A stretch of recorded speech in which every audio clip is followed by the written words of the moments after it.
ঠিক আছে আর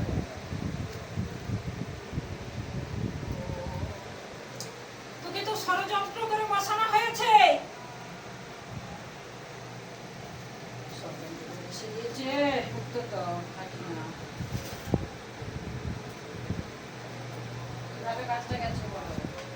কাজটা করতাম ওইখানে একজন ম্যানেজার আছে পাঁচশো দাস বলে, ওই ম্যাডাম তো সব ফোন টোন করতো, ওই সব কিছু করেছে। ঠিক আছে বাবা।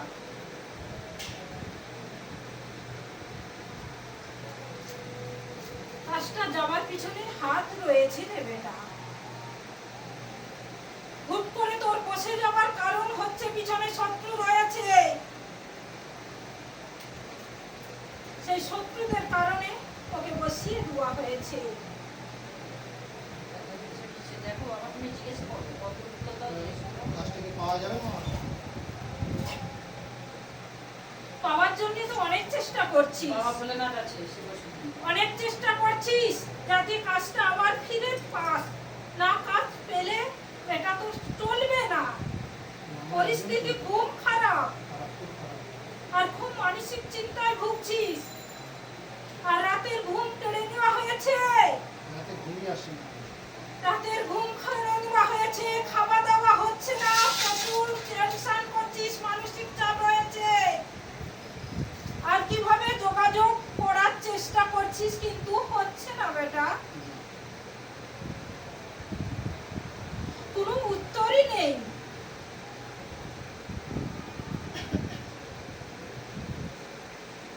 ওই জায়গাটায় আবার যদি আবার পুনরায় যদি কাজ হয়,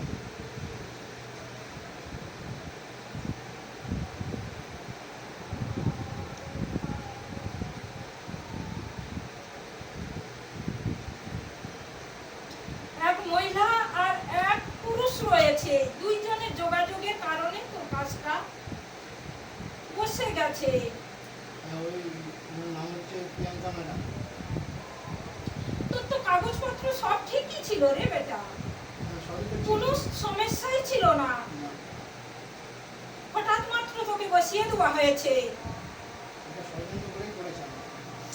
একটা ষড়যন্ত্র পিছনে বড্ড জাল বিছানা রয়েছে, এর পিছনে আরো লোক রয়েছে, লোক যোগাযোগ রয়েছে। সেই লোককে নেওয়ার জন্য তোকে বসানো হয়েছে।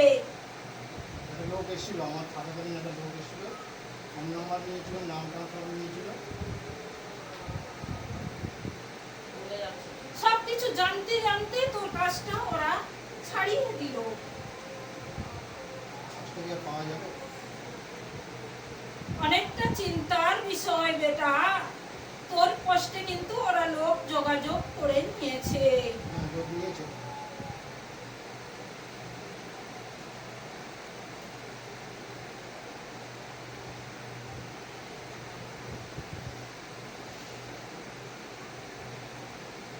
থাকতে থাকতে কিছু ঝামেলা হয়েছিল। একবার একটু কাটাকাটি হয়েছিল মালিকের সঙ্গে। ঝামেলার কারণ নিয়ে তোকে বেটা হুট করে বসিয়ে দেওয়া হলো। ভিতরে ভিতরে ওরা লোক দেখে নিয়েছে। হ্যাঁ, দেখে নিয়েছি।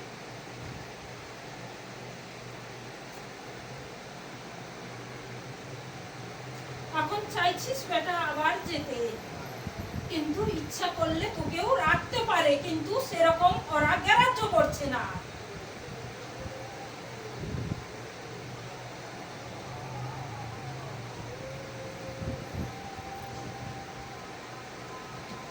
আর অন্য অন্য জায়গায় চেষ্টা করছিস তো, হ্যাঁ, আমি অন্য জায়গায় চেষ্টা করছি। যাতে কাজ এর মধ্যে একটা কাজ হবে বেটা, চিন্তা করিস না। যারা ছাড়িয়ে দিয়েছে তারা মনে করেছে মহান কাজ করেছে। কত বড় ক্ষতি তোর সংসার হয়ে গেছে এই কাজ চলে যাবার। সেই পরেই যে আছে সেই জানে। ভগবানই জানে।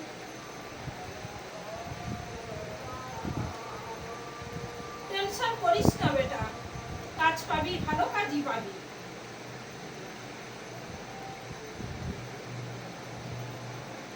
মা একটা কথা বলছি, বলছি আমি মানে আমার একটু নেশা ছিল লটারির দিকে একটু চোখ।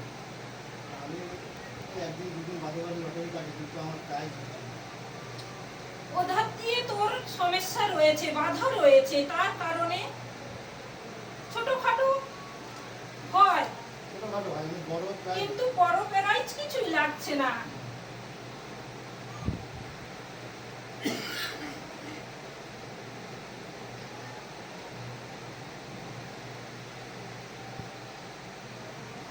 আরো কিছুটা দিন যাওয়ার পরে বড় প্রাইজ রয়েছে বেটা, এখনো সে সময় আসেনি। ওই যে যোগ আসতে এখনো দেরি আছে।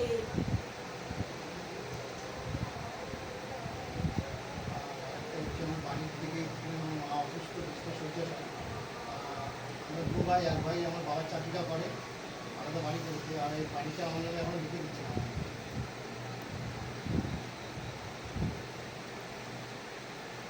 আর যাতে আমার দাদা একটু মানে আমাকে একটু সাহায্য করে, সেরকম ব্যবস্থা যদি করা যায়। দাদার তো আর্থিক অবস্থা ভালো, আমার চাকরি করে, বাবার চাকরি করে। আর্থিক অবস্থা ভালো, এবং ও চাইলে তোকে কিছু সাহায্য করতে পারে এবং তোর সম্পত্তির ভাগ না নিয়েও ও ছেড়ে দিতে পারে, কিন্তু ও দিচ্ছে না, নিজের জায়গা ছাড়ছে না। নিজের যতটা পাওনার কথা ততটাই ও নেবে, আর এবং মাকেও হাতে রেখেছে। তার জন্য তোর কিছুতেই কিছু হচ্ছে না, যেদিকে যাচ্ছি সেদিক দিয়েই বাধা আসছে। তাদের যাতে কিছু আমাকে সাহায্য করে বা আর্থিক কিছু মানে ওর স্যালারি থেকে একটু যদি আমাকে দেয়। যেহেতু বাবার চাকরি ও করছে, কিছু তো তোরও পাওনা রয়েছে। কিন্তু ও তো কিছু দিচ্ছে না বা দিচ্ছে না, ওর বই কথা চলছে। ও মনে মনে কিন্তু তোকে অনেকটা টান ভালোবাসা আছে, কিন্তু ওর ফ্যামিলি যে তোর যে বৌদি, সে কিন্তু তোকে দেখতে পারে না।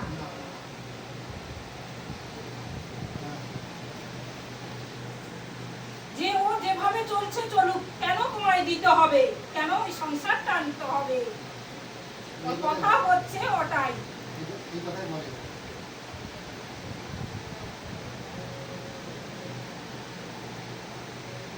আমি দুদিন কাজ ব্যবসা করি, দুদিন যাচ্ছি, 3 দিনের দিনে ব্যবসা হচ্ছে না এরকম। সময় এখন খুব খারাপ আছে বেটা, যেদিকে যাচ্ছি সেদিক দিয়েই বাধা বিঘ্নই রয়েছে, আর পিছনে শত্রুও রয়েছে। বাড়ি থেকে তো রয়েছে, আরো সাইটে রয়েছে। জমি জায়গার যে ঝামেলা ও অত সহজে মিটবে না।